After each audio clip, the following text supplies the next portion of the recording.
There's a common phrase that goes a little something like this: man makes plans, God laughs. And so, with that, this John Wick, All or Nothing, chapters 1 through 4, will not be me and the boys. Josiah's not here, Brandon's not here, but I will do the John Wick All or Nothing because I can't tease it and then not follow through, especially with something that is so quality. I know that in the past I had promoted the concept of reviewing bad movies and kept perpetually putting them off. Talking about you specifically, the Spirit, and but that's not the case here with John Wick. With John Wick, there are four gradually getting longer movies that are of varying levels of quality. John Wick, 10 years later. Because this movie came out in 2014 and we are now currently in 2024, it ran for 1 hour and 41 minutes. Now, I know that it's not precisely 10 years later because this released in the fall, but regardless, we begin at the end of the movie because it's just such a common trope.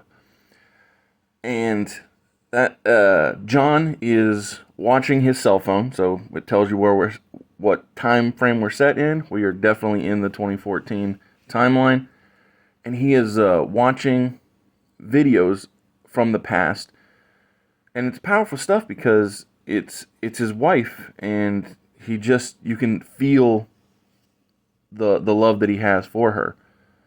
And I'll be honest, had I not known there were going to be 3 additional films, I may have actually believed that this could be the end of his life because it's so well executed, this beginning at the end.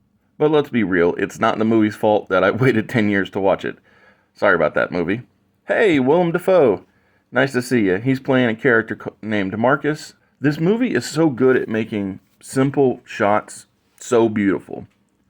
John gets a note from his dead wife, and it is heavy. What a wonderful gift that she has given him in this puppy named Daisy. And it's not so much that it's the note or the puppy, but the idea that she wants him to love, and that she feels that his car is not enough of a thing to love. I really enjoyed when John feeds Daisy cereal, because that's all he has and that's what he's eating. I was so into watching the movie, it became difficult to take accurate notes. And one of the notes I forgot to take was John bumped into a Russian punk. I'm not going to say kid because he's probably young adult, but this punk wanted his car, the car that John loves. And that stupid punk kid came to John's house with a gang of other Russian folks to steal the car, but the gang not only stole the car, but they also killed Daisy. When the punk takes the car to John Leguizamo's chop shop, he freaks out, not because he knows that it's John Wick's car, and he sends them away. He's like, I am not touching that thing. And he also calls John Wick. This film should have won some awards for editing because it is masterfully paced. I don't know if it actually did win awards. I didn't check, but all I'm saying is it is paced so well. There's so many wonderful one-liners within this movie. You will do nothing because you can do nothing. So well written. The franchise's approach to the criminal underworld is very compelling and makes me curious if the real world works in some sort of similar fashion. The characters, they're talking about the Continental, which makes me wonder about the Peacock show of the same name. Is it any good? I don't know.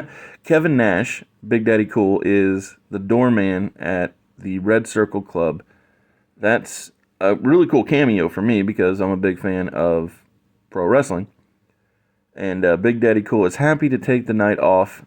That is very on brand. So much inventive gunplay within the whole movie. I have no idea how they can follow this up and do better 3 times over. John Wick getting hit by a car and captured, I did not see that coming. I like that Willem Dafoe keeps saving John from a distance. Another great line is, "They'll know you're coming, of course, but it won't matter." Such great writing. When John says bye bye to Junior, the little, the Russian punk, it was freaking spectacular. And this whole movie is just a spectacular 6 out of 5 stars. I found it funny that the top Russian mob guy, his second in command, probably not, but like his lead henchman is the Allstate mayhem guy, which is it's fine. Everybody's got to start somewhere, but he just stands out because he plays that mayhem in those commercials, and it's just funny. John Wick Chapter 2 from 2017 ran for 2 hours and 2 minutes. What an opening, straight up action. But can they keep it going for this duration? Why do the creative teams think, "Oh, we have a hit, we must make it longer"? It blows me away. I really enjoy the car versus motorcycle scene early on. And I love seeing John Abruzzi from Prison Break be the uncle of the Russian punk kid. I also enjoy that this is straight up Chapter 2, following on from the first film precisely. The Russian calls John the boogeyman, but it is probably, I thought it was funny that they call him the boogeyman, but it's probably because when I hear the boogeyman, I can't help but think of that Ruthless Aggression era wrestler, and that's nothing like what John Wick is. When John gets his car back in very short order, it gets in very bad condition, and it almost feels like, well, what was the point of making this such a big thing? And I'm even surprised that the car is still running. John just keeps taking damage. Hey, another wrestler cameo, Vladimir Kozlov, also from the Ruthless Aggression era. Sad thing is, he doesn't last very long, but I guess neither did Big Kev. Both John Wick and John Abruzzi, I don't know the actor's name, I just recognize the character, have agreed to peace, which I'd wager that will not last long. The real reason John Wick wanted his car wasn't so much about the car itself, but because it was more about a birthday card from his wife. No wonder he wanted to get it back, because that birthday card that was in the glove box is one of his final connections to her. At this point, with John finding peace or coming to an agreement, I'm very curious what leads him back into the life of the underworld. Mr. Wick calls John Leguizamo over to his house to see how long it will take to get his car fixed because it took so much damage. And he says, "Oh, I'll get it fixed in about 2030, which is very amusing. When John gets in his house, he goes to bury his old life once again, but I'm sure that's not going to last long. As soon as John finishes, a fancy man rings the doorbell. John is being penalized for coming out of retirement. Wick had a blood oath, and since John doesn't want to be in the life, he tells the guy, I'm not that guy anymore. I can't help you." I have a feeling that this guy is not going to take John turning him down very well. On his way out, the bad guy said, "Beautiful house." And I'm sure that isn't good news for the house itself. Yep, bad guy just lit the house up on fire. And the fire has taken out John's photos of his wife. Not cool. John and his new dog go. So at the end of John Wick 1, this is another thing I forgot to notate because of enjoying the movie. Yes, he lost Daisy early on in the film, but as the movie closes, he gets a new dog that he just basically takes upon himself. So they go to the Continental, and it's so proper, these rules that the underworld plays by, because they even say rules. Without them, we are with the animals. Mr. Wick leaves his dog with the concierge, and he goes to talk with the manager about Santino, the man who wants John to kill his sister through the blood oath. The reason Santino wants John to kill his sister is to get him to be one of the tip-top bad guys at the head of the table of this underworld organization. The Continental folks, they're big-time fans of John Wick. They say, "Happy hunting, Mr. Wick," and never does this franchise waste words. They just know how to hit those good lines and move on. Dang, this Rome in the film is so beautiful. I really enjoy the setup work, establishing John getting custom-made Kevlar suit. Santino's sister is being guarded by Common, and that makes me think of Def Jam Vendetta, the video game, which was a lot of fun. And to think that engine was originally intended for a WCW video game before it closed down. It's just, it's weird how the world works. Santino's sister calls John Wick Death's very emissary. That is very foreboding, and I actually think it's a better nickname than the Boogeyman.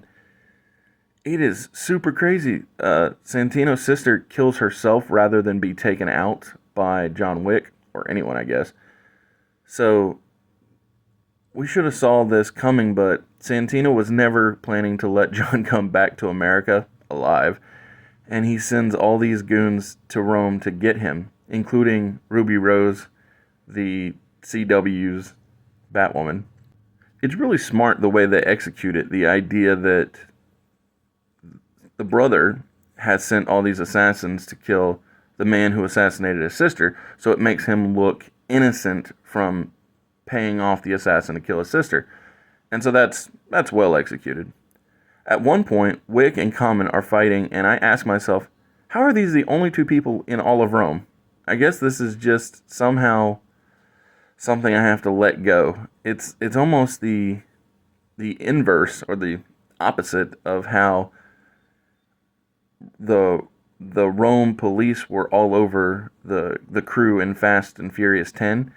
And I was just like, man, is the Roman police, the only people in town? So they just got called and came early and often. Common and John Wick fired too many shots for either of them to have been not hit. And then they accidentally fall through a window and land in another country's Continental. And then they share a very uncomfortable drink because they're professionals, and these assassins are just so weird in the fact that they're so proper. When John checks out of the Rome Continental, I assume Santino is the next target, and I think he knows he is next also, since he just put a $7 million bounty on John's head. Every assassin on the planet seems to have been notified. Much like the first movie, had I not known that there was going to be a 3 and 4, I could have easily have believed that John wouldn't make it out of this movie alive. But again, that's my fault and not the movie's. When John gets back to America, he meets with Lawrence Fishburne, who's the king of the bums, and it's so nice to see Neo and Morpheus back together again. I really enjoy Lawrence Fishburne's laugh, especially. And man, it's enjoyable. It's a touch long, I'll tell you that. It's not paced nearly as well as the first movie, but yeah, it's enjoyable. Ruby Rose, the hand-picked assassin of Santino, is still on John Wick's case, but she's mostly just around and not really all that useful or accurate. She hasn't killed John Wick, that's for sure. Another fire line. John is addicted to vengeance. Good job, Santino. He takes cover in the Continental, but it doesn't matter. John kills him anyway, and since John broke the rules, this is certainly going to bite him in the future. John goes home to hold his wife's bracelet in his destroyed home. Winston, the manager of the Continental, has given John 1 hour to get his affairs in order before he's excommunicated from the underworld order. Underworld order. I kind of like that. And overall, this movie was a fine 3 out of 5. I think it could have been tightened up. I think it could have been cleaned up a little, but it feels like many things got forced in, and it's not on the same level as the original. Whether it's your first time here or you're a regular here at Mr. Super Oz, I just want to thank you for tuning in to the channel. It exists because I, Oz, from the channel Mr. Super Oz, I wrote a 68-page graphic novel called Everlasting Survivors. Volume 1 is called All Day Long. If you follow the link in the description of this video, you can get yourself hats, shirts, posters, all kinds of fun things. But most importantly, you can get the story itself. And the more people that pick up the story, the greater the chances are that there can be continued adventures with these heroes. If you could, give it a like, subscribe if you haven't already, leave a comment, enjoy. John Wick, Chapter 3, Parabellum, came out in 2019 and ran for 2 hours and 10 minutes. This franchise, it feels like a TV series with each chapter being an exact continuation of the prior film, much like how when I was a kid and I was growing up, the TV show X-Men specifically would specifically say previously on X-Men. Ha! This bum is one of the bad guys from The Good Place. Man, I love John Wick's dog. While in a taxi, John has the dog stay in the taxi and has the driver take the good dog to the Continental. The franchise just has everyone, including Mr. Kaplan from The Blacklist. Even the Bowery king, the king of the bums, Lawrence Fishburne, his crew respects John's excommunication, which means they are unable to aid him. One old doctor patches him up, but even he knows that he's going to pay for it and has John shoot him. I like seeing John's dog be so happy while with the concierge from the Continental. Unfortunately, that man doesn't make it in real life or in the next film, but the concierge and the dog are really cool, both within this film and the franchise. John using a horse to beat up bad guys is so fun, but having a horse kill a man and then racing a motorcycle while horseback and having a gunfight, this thing is so crazy, and I never thought I'd see an opening like this. It's some of the best action the franchise has done, and it's just totally off the wall. An adjudicator arrives at the Continental to see the manager, and she states that the manager has 7 days until he is no longer the manager of the Continental, since he allowed John Wick to live. She then informs Lawrence Fishburne that since he gave John Wick 7 bullets, she will give him 7 days to no longer be the top guy of the Bowery. I enjoy how this adjudicator is unintentionally giving John allies by kicking them off of the table side of things. John Wick has been granted amnesty in Casablanca. Best of luck, Jonathan. These dogs of Sophia's, who is played by Halle Berry, they are not fans of John Wick. But as soon as Sophia enters the room, they have her back. And when she's on board with John, they get on board with John.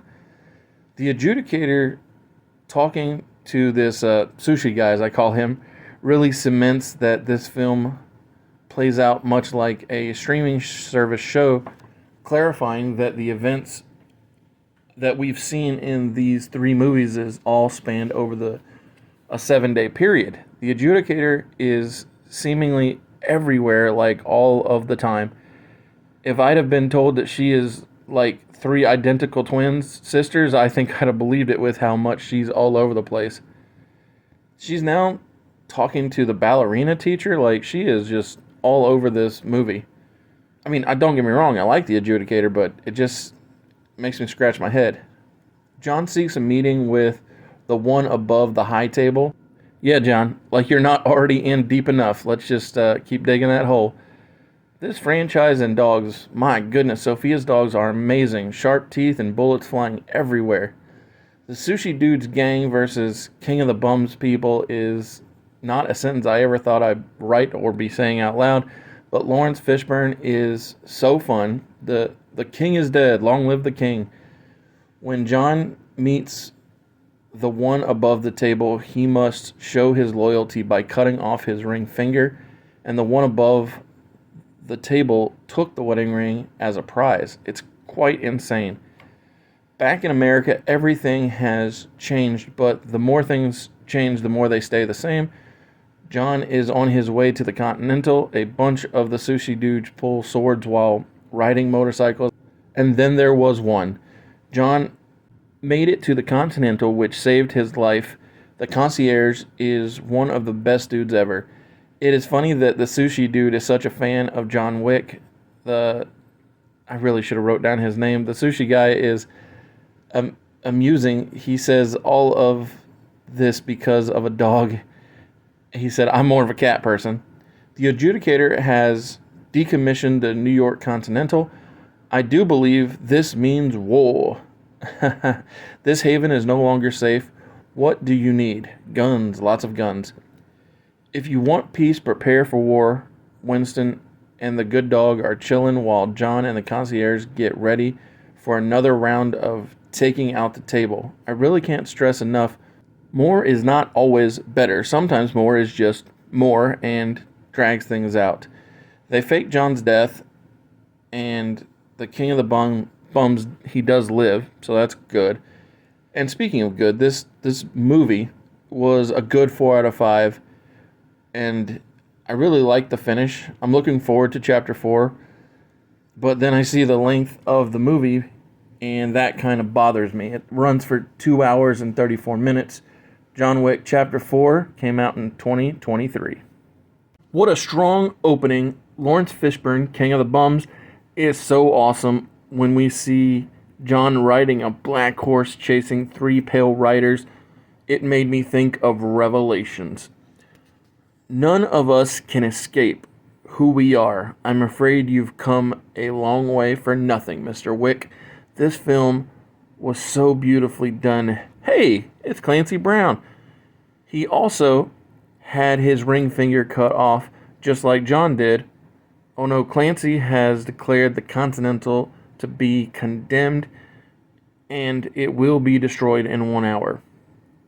A second chance is a weapon of men who fail. Dang, that's fire writing right there. The Continental is gone. Oh no, the concierge just got killed. Sad. That guy was so great. Why in the heck is the table sending a blind man to kill John Wick? I don't get that. We now see the Osaka Continental, and it is so fancy. Yep. And the manager also has a relationship with John Wick. No way that goes well for that guy, or probably even the people who are there. John and the manager meet on the roof, and John apologizes for bringing this headache upon him, and he says, friendship means little when it is convenient. It's just such great writing throughout this film and also the franchise. The blind assassin and the manager also have a deep past. This is such big time stuff to close out the John Wick franchise. The blind assassin is such a calm killer. Not just calm, but super smart. He sets up motion detectors that make a doorbell type sound so it helps him to kill the people who are coming to stop him.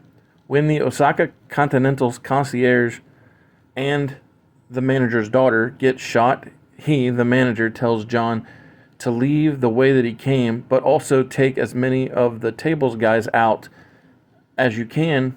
It is so entertaining how when John Wick runs out of bullets, he uses nunchucks to beat up bad guys and then take their guns from them. The blind man's name is Kane, which I feel is very ironic given that blind people use generally canes. I love it when Kane says, "You dead, John?" Which makes sense because one big downside about sending a blind man to assassinate somebody is he can't see if he hit his target or not. John Wick's bounty just keeps climbing, currently at $20 million.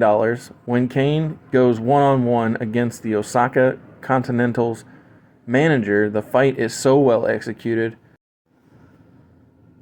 I have one small complaint, and it is I wish they'd focus more on John Wick and less on the side characters. Don't get me wrong, I like these people, but the movie's called John Wick. Kane killed the manager and his concierge, who's also his daughter. She tells John Wick to kill Kane. Back in New York, Winston and the King of the Bums meet in the rain, and every scene is just so stunning. Clancy Brown is a national treasure. My goodness, when Mr. Nobody pulls his hand out from that knife scene after getting stabbed, it was just pure insanity. A Berlin preacher shooting at John Wick is very funny. I did not expect to see John Wick in a noose when next we saw him, but ouch, that's some painful stuff going on here, John. I really enjoy how the franchise is so good at dropping lore. John Wick can get back into the underworld by killing a fat man who he then has a very awkward card game with, along with Kane and Mr. Nobody. This thing is just nuts. This movie might be long, but it sure is just pure eye candy. After John kills the fat man, he is back in the family, so he challenges the head of the table to a duel. Winston, the concierge from the no longer commissioned New York Continental, is good at delivering the message. Such is life, and a man without purpose is nothing. The writers of these characters just do great work. It's so fun seeing Keanu Reeves and Lawrence Fishburne together. It certainly made me more likely to rewatch The Matrix and also subsequently finish it since they put out a film since last I watched it. This time, instead of mass text messages announcing John's bounty or that he's even a target, now they have this lady on a radio sending out like coded messages targeting him by playing songs. It's a little strange. While the songs play, the action that is being executed, it's good, and it happens to go well together. And the bounty continues to climb. She keeps making these newer marks and playing other songs. It's just wonderful chaos, and it's a good thing we know John Wick wears that Kevlar suit, because he has so many bullets flying at him, it seems impossible that every one of them has missed him. But it also doesn't help that he gets hit by cars and all these other things. If John makes it to the duel in the morning, how will he not be completely exhausted? I don't understand. But when John has a chance to kill Mr. Nobody, he spares him in order to stop somebody from killing his dog, which then puts Mr. Nobody on his side. This is important because Nobody, now being on his side, and John, who has to duel with Kane in the morning to end the reign of the head of the table, they all fight to get John and Kane to the sunrise duel. I like the fact that I know this is the last movie in the franchise, because when John Wick dies, I actually believe it, unlike the other times in the franchise where I thought, oh, okay, well, if I just only knew that there were no more movies, I might have believed that he wasn't going to make it. And John gets the poetic death that he was seeking, and we see Winston and the King of the Bums at his tombstone, and it says, loving husband, which is what John said that he wanted his tombstone to say. This is a great 5 out of 5 film. I'm a big fan of the way that it finished, and the fact that John got, I won't say a happy ending, but a final resting, which is important for the character. So Yeah, it was quite the journey. With all that said, it's clear with a 6, a 3, a 4, and a 5-star film that John Wick, all the movies, they get to live on throughout the head canon of Mr. Super Oz, because that's all it is. Like, it's not, even if I say, oh, none of them survive, they don't disappear. I am not magic. I am not the great and powerful Oz. But thank you for tuning in. I hope you enjoyed the review. I understand that it's unfortunate Brandon and Josiah were not able to make it, but the goal is for them to be here this Friday for a from screen to page, so the inverse of the normal from page to screen, while we talk about the Power Rangers going from not Saturday morning cartoons, but the pseudo live action, to a comic book hit that is now on its way out from Boom Studios. But yeah, thank you for watching. Enjoy.